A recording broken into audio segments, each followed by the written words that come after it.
Coach, before we talk about the basketball team, you've had a special month. You were honored by your alma mater. It's actually right behind you here. Letter winner of distinction. You're one of the best basketball players Syracuse ever had, if not the best. Talk about what that meant to you to be honored in such a way. Well, you play a sport and you go to an institution, you want to represent it the best you know how. And to know that you did it as well as you could, and 20 years later, they're going to acknowledge you because not only did you do it well in their eyes, they said what you've done since then matters a lot to them. And that's, you always, that got that little kid in you where your alma mater's opinion matters. And it's such a wonderful occasion because I got accepted with some unbelievable people, including Leo Roughton. And so I'm humbled by this. I certainly don't believe I deserve it, but they chose me, and so I humbly accept. Looking at the two exhibition games, and I talked to Coach Thomas Swinson about this after the game in the postgame show on the radio. You look at those two exhibition games, game one against St. Ambrose, this team knows what it can be when they're locked in and playing the right way. And then just as instructive, that Indianapolis game, when they're not locked in, they can see what can happen to them, and they found a way to claw it out at the end. No excuses, but I really loved our resiliency at the end of that game. We really just said, you know what, just grind it out and fight. But, our days are so different than most. I mean, we practice in the morning at 7. From there, we rush them to the study table because we have to get ready for finals, and then we had class all day. And 5 of our kids, they ran into the game from class.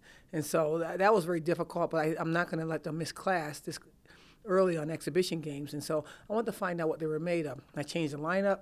And so a lot of things I'm trying to put them through so that they can get the experience and they can say, I've been there before. I've done this already, and I survived it, and I did okay.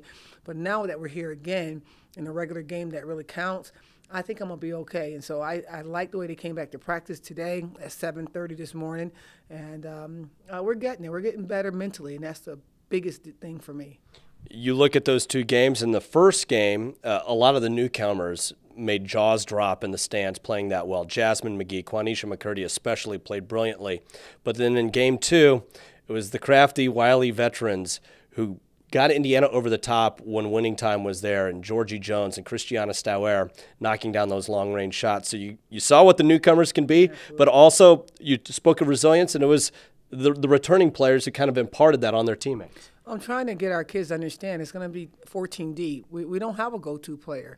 It's going to be one day Jasmine's going to do her thing, another day City's going to step up, and another day Sasha's going to be the woman of the hour.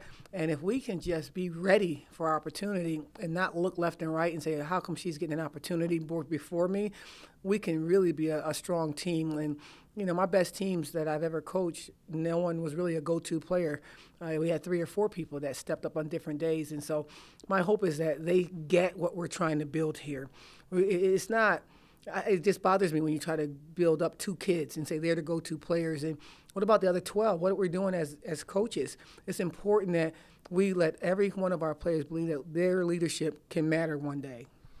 Upcoming on the schedule, the games are for real now. The regular season, you start off on the road. You got some early road games this season. Central Arkansas, this is a scrappy team. Absolutely. They're tough, and they're tough at home. And they lost 2 games prior to this summer, and they've only been thinking about one team. They haven't had any exhibition games.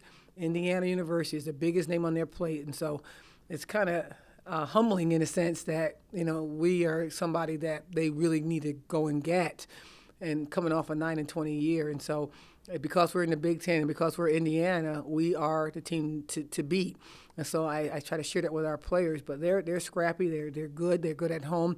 They've predicted to finish second in their conference, and they're going to run. But, if you got to play the game, you got to keep score, and we got to go out there and show up too. And I think that our kids are going to be prepared and ready.